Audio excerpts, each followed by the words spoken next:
سلام دوستان، امروز یک کیک میوه آماده کردم.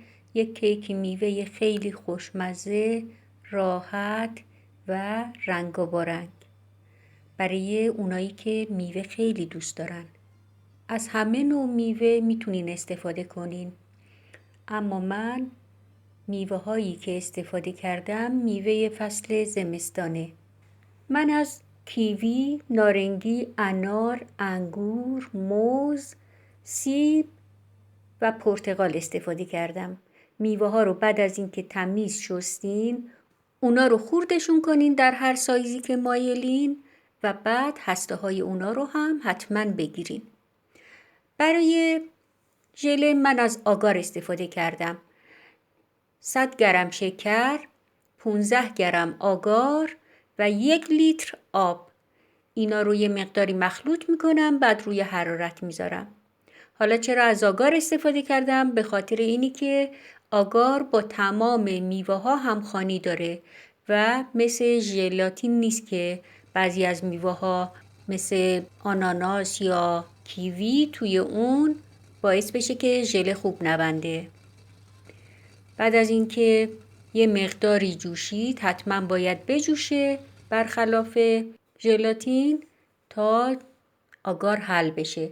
وانیل اضافه کردم و همینطور داغ تو ظرفی مناسب یه ملاقه میریزم و بعد میوه ها رو میتونین همینجوری مخلوط بریزین توی ظرف یا اینکه ردیف اول رو بچینین، به خاطر اینی که کف ظرف زمانی که ژله رو برگردونین، کیک میوه رو برگردونین، میشه روی دسرمون.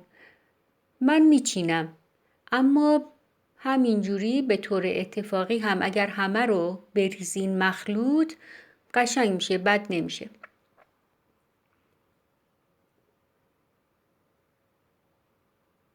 دیگه اینا رو میتونین با سلیقه خودتون هر جور که دوست دارین بچینین. من برای مرکز از کیوی استفاده میکنم. چند قطعه اطراف از کیوی میذارم، همینجور بین اونها موز. دور کیوی وسط یه مقدار نارنگی گذاشتم. بین کیوی ها و موزها از انگوری که از وسط نصف شده و دونه های اونو گرفتم میذارم.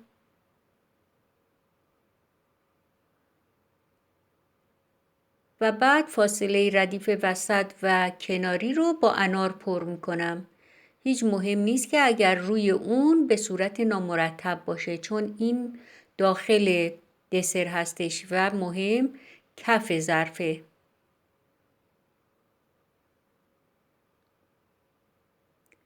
بعد بقیه رو میتونین همینجوری بریزین یا اینکه دور ظرف رو هم میتونین بچینین.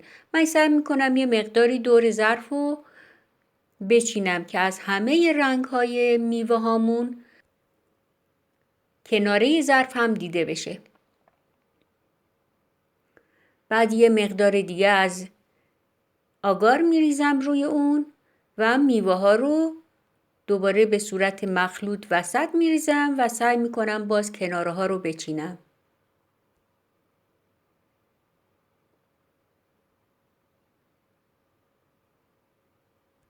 شما به هر شکلی که خودتون دوست دارین و از هر میوه‌ای میتونین استفاده کنین اگر از آگار استفاده کنین.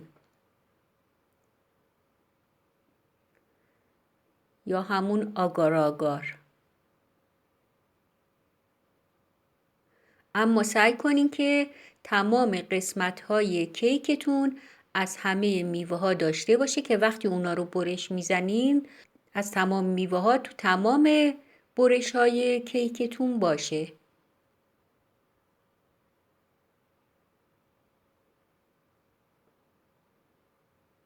به همین شکلی که توجه میکنین و من میذارم.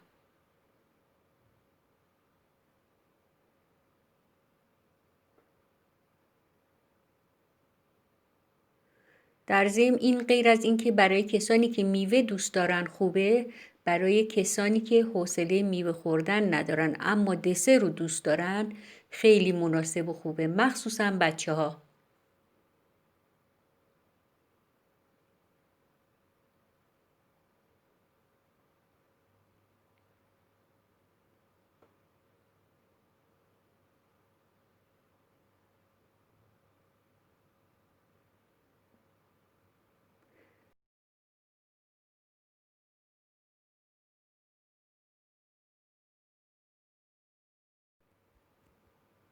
حالا بعد از اینکه میوه ها تموم شد روی اونو از آگار میریزم. این چند دونه انار رو هم میریزم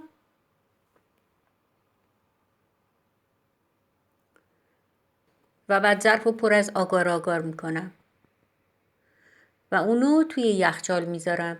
لازم نیست خیلی زیاد در یخچال بمونه. هنوز مایه آگارمون داغه. من حدود 2 ملعقه شو بر میدارم و یه مقدار رنگ خوراکی مجاز قرمز میریزم روی اون. حتما رنگی که استفاده میکنین مجاز باشه و از رنگهایی باشه که داخل میوه هاتون اون رنگ باشه. مثلا ما انار الان اینجا قرمز داریم، میتونین از لیمویی، زرد، نارنجی، سبز استفاده کنین توی این کیک. اما توی این کیک من نمیتونم از آبی استفاده کنم به خاطر اینی که رنگ آبی توی میوه هام الان ندارم. توی یخچال گذاشتمش. بعد از 2 ساعت از یخچال خارج کردم و دور اونو به وسیله یک کارد تیز باز میکنم جوری که آسیب نبینه.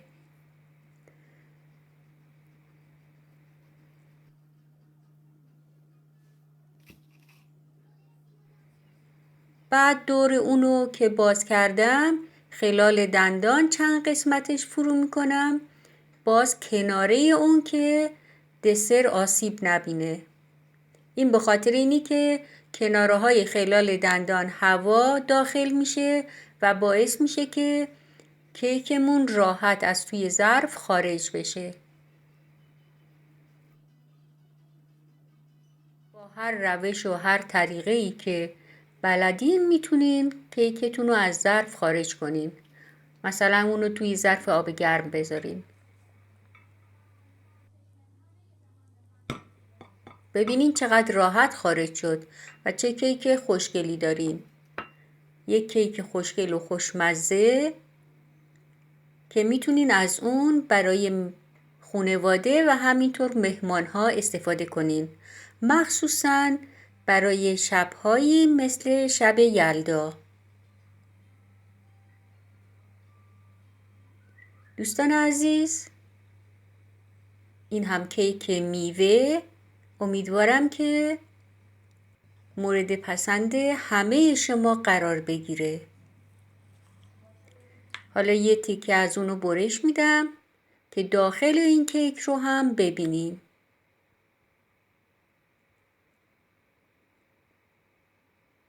ببینین که تمام میوه ها در یه برش کیک پیدا میشه و اینم قسمت داخل اون. دوستان خدا نگهدارتون.